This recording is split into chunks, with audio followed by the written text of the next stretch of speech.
to make a difference in their homes and in their communities? I'll tell you in a second. Oh, are you videoing? I am. Oh, okay. Well, what I would like to get people to recognize is that they have the ability to make changes in their own life. And as they make those changes in their own life, the world around them starts to change too. So this is one of the not very well understood parts about sustainable design, is that as you implement in your own home the things that you would really like to surround yourself with, and as you start to pursue the things that you're really passionate about, the world changes with you. And it's such a simple thing, it's such a simple idea, and we can all work together to make that better world through our own lives. Great. So give me about 4 or 5 tips then in terms of places where people can start. Well, for example, do you have things in your house that you wish you'd hung on the walls but you've never done?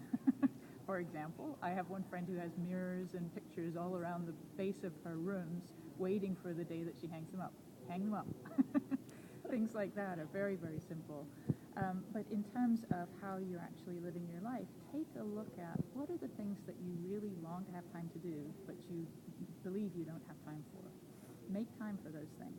Because as you do even just a tiny bit of them, and I'll tell this story actually at my talk today, that as you start to do that one thing, just a little bit, the world comes to support you, and you end up having more and more opportunities to do those things. That's how I started writing.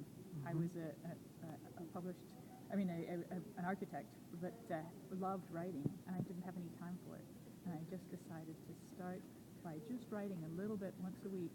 And as I did that, it gave me the opportunity to put down in writing those things that I'd learned being an architect over the years. And look what's happened since then. And that's a Big House series, and it's really changed a lot of lives. So we never know. Right.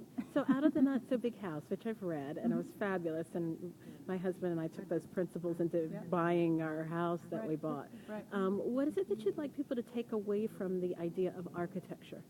Well, that as we're thinking about building or remodeling a home, that you can use less square footage but have it actually live larger and support the way that you like living much more effectively than if you've got more square footage. And this is something that is really not well understood. We end up thinking that if we want a better house, we've got to have a bigger house. And for the last 12 years, I've been trying to explain that it's not about the size. Home is a quality and not a quantity. And so as we start to make our homes filled with the qualities that we love, we end up feeling more enriched. Our house gives us that sense of well-being, and it's got absolutely nothing to do with square footage. Okay, and what's your feeling about porches and decks as architectural features? Really important, really important. Even in climates where it's not as beautiful as it is here in North Carolina, the porch, the way to get outside and enjoy the exterior environment as a part of the house is really critical. Mm-hmm. Great. So what's coming up next for the Not So Something series? Well, I'm actually working right now on something that I call Not So Big Community. And I think it'll first of all be an actual community, and then probably some books will come out of that venture.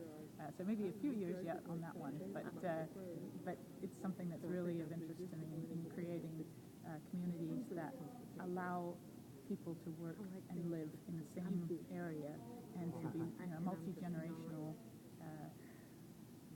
quality of living that so that we can all share in that environment together. Much more connected to one another, more like what we think of as a small town than what is typical today.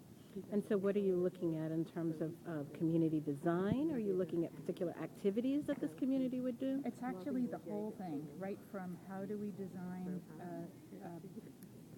a place that really has the quality of home that we're looking for in our houses, but has that in the neighborhood. And so it grows out of the qualities of the land. The place is made by the people who come to live there, so that we're all connected into one really very strong community.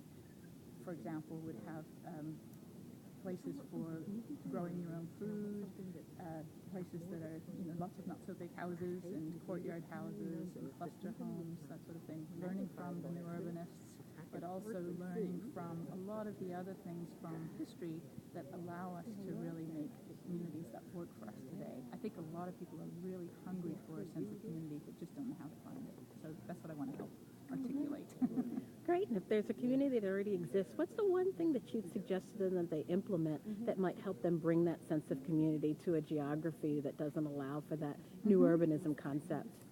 I would say start having potlucks once a week. Because as you start to get together and start brainstorming, people will have ideas. It's the collection of people that allows for the shifts to happen.